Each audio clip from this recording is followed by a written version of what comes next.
We are still laughing, ladies and gentlemen. We are back.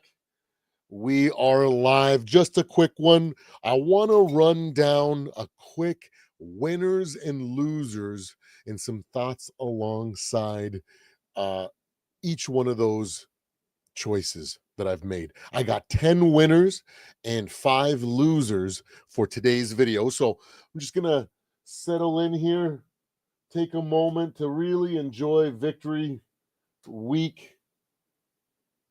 Give me 1 second. Gotta make sure. Wait, are we live? Yeah, I think so. Okay, anyways. So before we get into it, let's have a huge round of applause for our Minnesota Vikings. And what an incredible roller coaster that they put us on. And you know what? Just because those drops at the very beginning of a roller coaster are freaking scary as all hell, and they hurt in the moment. Well, maybe not hurt, but they really get to you, especially some of us. That the feeling that you get at the very end when the roller coaster comes to a stop, the relief, the happiness of the experience that you just went through. That's what it was like for us and why it was so awesome to be a Minnesota Vikings fan. So, anyways, again, let's get started. Welcome, guys. Thank you for joining me on the Purple and I'll rank this. Welcome. Thank you for joining me on the Purple and Gold Bars podcast. I'm your host, Supreme Overlord, aka Mr.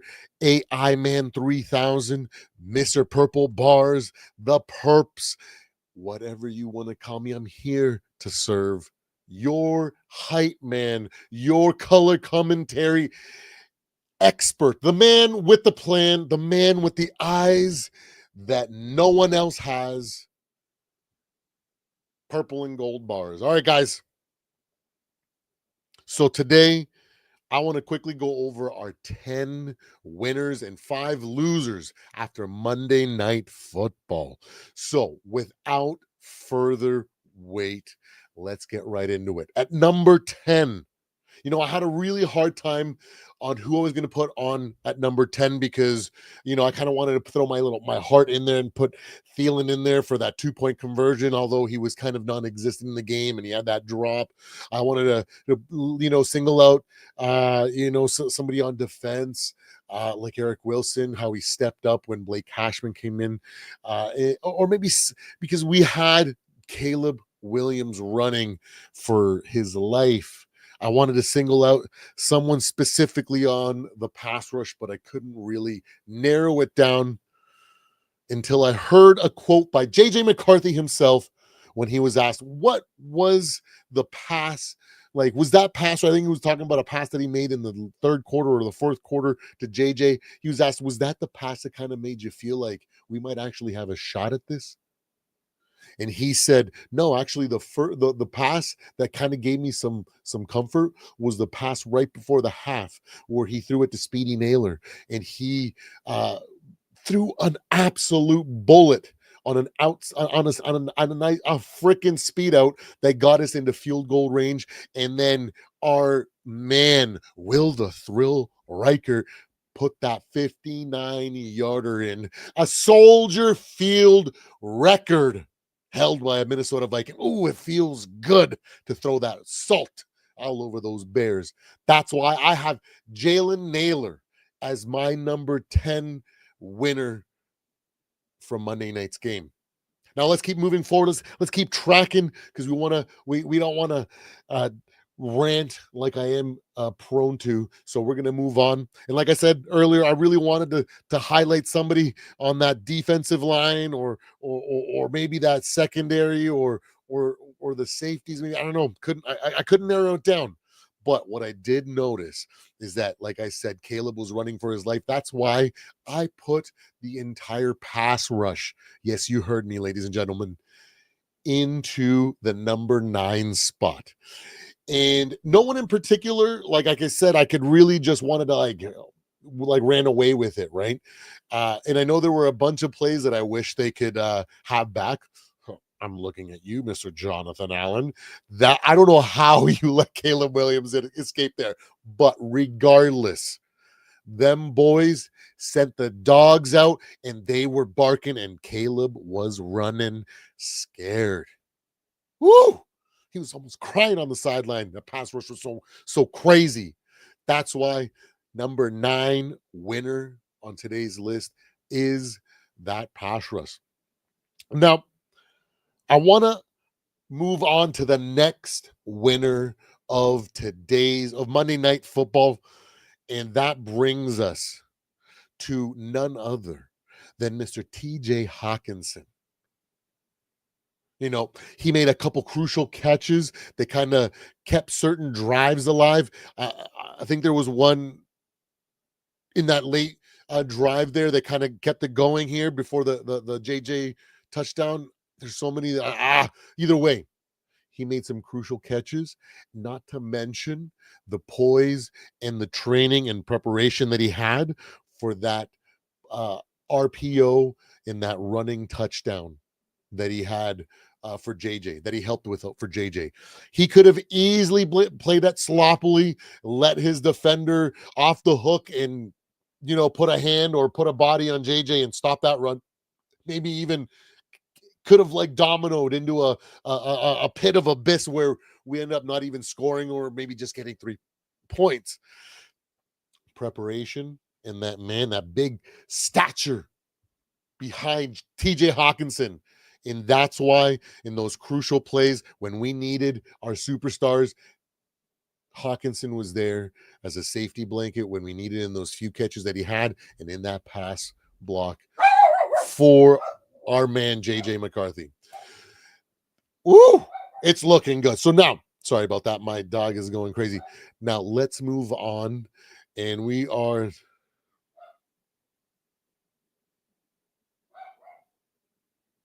and that was number 7, Mr. TJ Hawkinson. Let's number 8. At number 7, holy moly, I can't even count. I should have numbered these, but I'm going upwards. So on my notes here. But anyways, at number 7, ladies and gentlemen, at number 7, we have the special teams.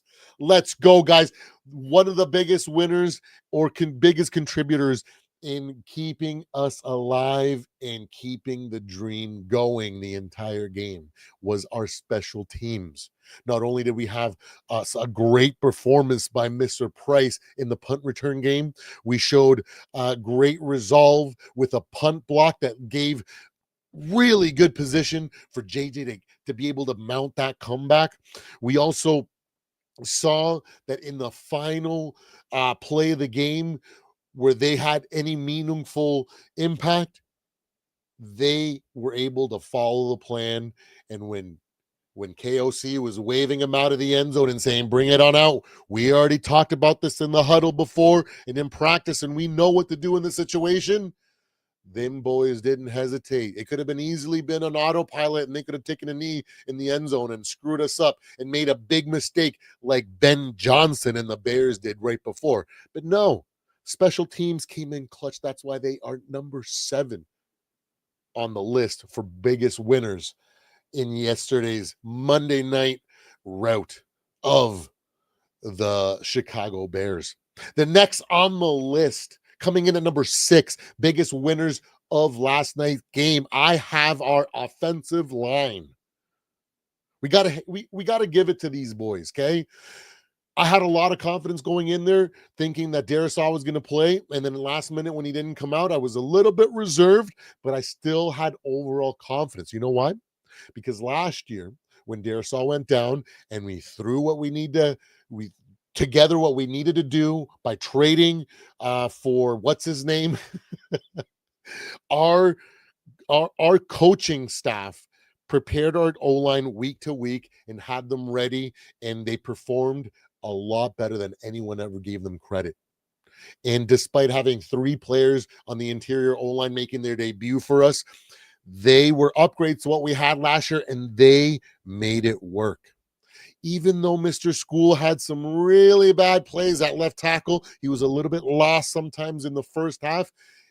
There were moments where he gave JJ just enough time or opened enough, just enough room for our running backs to do what they needed to do, or JJ to get out or throw that ball. So there it is. O-line at number 6. At number 5, the generational talent, Mr. JJ, Justin Jefferson. Number one realization. I wish I was smart enough to have made this realization, but in one of these reactions this morning, in all the flurry of videos that I've watched so far today, enjoying the salt from these commentators, there was one profound notion that held true for me when it came to Justin Jefferson. And it was imagine, ladies and gentlemen, if Justin Jefferson was acting like a diva the entire time in that first half when things weren't looking good. What does that do to a young quarterback's confidence? What does that do to the chemistry and the morale on the sideline? Hey, I think that shows a tremendous amount of intelligence, situational awareness, and leadership from a young man that's a generational talent, which, you know what I mean? He led by example. And on top of that, his play on the field is what earns him the number 5 spot of the biggest winners when it comes to Monday night's win over these Chicago Bears. All right, we're moving on to number 4, and that is the Minnesota Vikings fan base. You know, we have been dying to see what JJ could do. We got to see the good, the bad, and the ugly. But you know what? He ushered in the JJ McCarthy era with style. Like I was saying when we started the live, just like when we're on a roller coaster, it sucks going down and that really crappy feeling. But those ups and those peaks were so much higher than those valleys last night. And for that reason, the fans were some of the biggest winners because some of us got to shed our past notions and our past fears and maybe hopefully bought in to our Minnesota Vikings and the JJ McCarthy era. So for that reason, I put the fans as the 4th best winners coming out of last night's win. Number 3, let's bring it on down. Number 3, Mr. Kwesi Adolfo-Mensah. Not a lot of people are going to give you credit when it comes to these things. Like we saw a ton of criticism come your way when it came to, should we have kept Sam Darnold? Should we have traded or picked up or signed Mr. Aaron Rodgers? There were so many options out there. Surely there was someone better than a rookie that hasn't played a single down in the NFL. But you know what? Mr. Kwesi Adolfo-Mensah showed resolve, showed grit, and he stayed to the game plan. Come on now. We, over the last 10 to 15 years now, maybe more closer to 10, over the last decade, we have seen a bunch of teams emerge with young quarterbacks on a rookie deal, and with that cap space, be able to build an incredible roster to support them. And some of those teams have won Super Bowls. So when Kwesi came in and he started putting that plan into effect, I think it shows that he was a big winner after tonight's win because I think it proved a lot of doubters wrong. He saw or sees things and he stuck to the game plan when a lot of weak-minded, like weak gutted wimps would have folded and said, you know what, let's just bring A-Rod in for another year. Maybe he can learn from him. Maybe, we'll just kick the can down the road and we'll deal with the. No, he trusted his gut. He trusted his resolve. And he brought us a franchise quarterback that is going to be a work in progress. Let's be real. But he has, for now, proved him right. And let's go. Let's go. Number 2, I couldn't set my sights on any specific area of the coaching staff to highlight because I feel like there were so many areas that you could give almost all these positions to, at least 3 or 4 of these positions to, right? So I decided I'm going to group them all in with KOC, Brian Flores, of course, leading the way. But the most important pieces are the ones behind the scenes, like Josh McCown and our O line and our defensive back coaches and our defensive line coaches. Everybody that is in the coaching staff were big winners last night because they proved to us why we were able to dominate and bring 14 wins with Sam Darnold. The preparation, the vision, the 4D chess that some of our coaches play show that they were true winners. And that's why they come up as my second biggest winners of the night.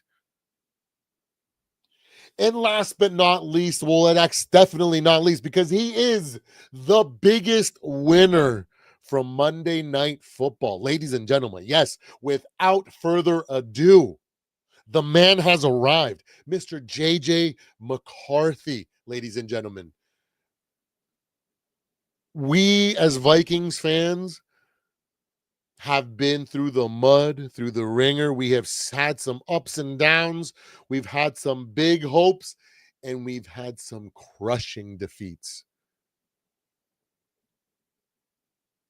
It's been a long time since we got fleeced by the Cowboys in the Herschel Walker trade. It's been a long time since the Purple People Eaters brought us so close, but couldn't get it done. It's been a long time now. Even now, it's been a long time since the late, great, he's not late, since the great Adrian Peterson strolled through the halls of this organization. And we've experienced a lot. And now we got JJ McCarthy, a guy that, for the time being, has shut the naysayers up. But most importantly, has won over a lot of people that had him pegged as a potential bust. But you know what? JJ McCarthy showed a lot of true grit. We've shown, like I was saying, sorry, I lost my train of thought. We've seen a lot of things, and we have been dying to be put in a situation where we were as dominant and as or not as dominant as solid as a roster and with the most chance that we could possibly have at actually accomplishing the goal of winning a Super Bowl. Let's be real, guys. It's been a long time since I've had this level of optimism. I know during the Purple Rain era, it was mostly I was stuck with these narratives in my head. Like, we can win it all as long as, like, when we get to the playoffs, as long as we hit this specific seeding. That way, we don't have to play this extra game. And then as long as the right teams lose, that way we have it easy, and that's how we're gonna win it. It's been a long time where I'm just like, I don't care what happens, what obstacle is in front of us. I am confident in what this team can do and the potential that they hold. And that's why I put JJ McCarthy at the number one biggest winner because for me, he has been the piece that we have been missing for a long time. And it solves a lot of the problems that a lot of people had with Mr. Kirk Cousins. How could you not like this kid, anyways, man? What resilience, what heart, truly earning the biggest winner on the top 10 winners list here on the Purple and Gold Bars channel. We saw resilience, we saw poise, we saw accuracy, we saw grit, and most importantly, he never gave up and he showed out. So, for that reason, Mr. JJ McCarthy, you are the biggest winner out of Monday Night Football. But you know what? No biggest winners list is incomplete. It is complete without a losers list to go with it. So, let's laugh a little bit here and let's go through the 5 biggest losers when it comes to Monday Night Football. In at number 5, Bears fans in general, because your delusion always seem to freaking cloud your judgment. Number 4, we have the Bears content creators. Oh my God, how embarrassing. You know what? It hit me after the game. I was like, oh man, I was really talking with my chest out. And it kind of hit me. I was like, wow, I really dodged a bullet. And then I remembered I was banking on probabilities, not possibilities. That's where the Bears had it wrong. You bank on possibilities, you end up with fucking results like you got last night. So don't worry, guys. You guys are still a year or two away from being legit or even being a threat. So until then, enjoy being the laughing stock. And next, we have the Bears O-line because they had let this Vikings pass rush make a fool of them.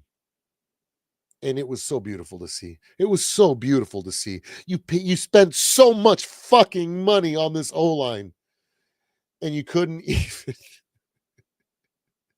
Ooh wee. That's why we call it Bears country. Bear down, baby. That's right. And the next biggest loser, the second biggest loser, I contemplated flipping this up and putting him number 1, but we're going to put him number 2. Biggest loser. That is Mr. Ben Johnson, ladies and gentlemen. Ooh, all the hype, all the flash has died down. And you know what? People are starting to double check to see what they're seeing because, hey, Mr. Ben Johnson, how do you give up 127 penalty yards in 12 flags? Bro, I thought you were the answer. You guys were chosen. You were the missing link. You're gifted. You are the light at the end of the tunnel. But you know what? At the end of the day, you're still a rookie coach that has an inexperienced team and you couldn't get them ready enough.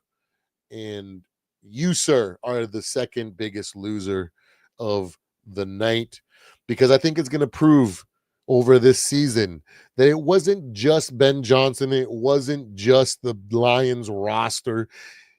It was both things working together because without each other, they were hot. They look like hot garbage. So, like I said, Lions are going to be lucky to win 8 games. Bears are going to be lucky to win 8 games as well. That's why, Mr. Ben Johnson, enjoy your first year, your Messiah year, and I hope you keep it fucking moving and you have that same energy next year, sir. All right, and last but not least, the biggest loser, Mr. Caleb Williams. I'm surprised you weren't in the stands crying, but you know what? This is what happens when you have a diva that's not kept in check, a diva that hasn't been humbled. This is what you get when you have a young man that's got too big of an ego and doesn't know when to put it aside and when to do the fucking work to get it done. You had an entire offseason to work on the things that you needed to. And for the first half, it was like, yeah, look at me. I can do what Ben Johnson wants. And when it started to fall apart, what happened? You reverted to the same old bullshit and stuff that makes you mediocre at best. So that's why, Mr. Caleb Williams, you are the biggest loser from Monday Night Football. And guys, that is it for today. Thank you so much for hanging out with me on the Purple and Gold Bars channel. Please like and subscribe. I really appreciate your support. I will see you guys in the next ones. I need to jump over to the NFC round table. So I will see you guys in the chat. Until next time, I'll see you guys later.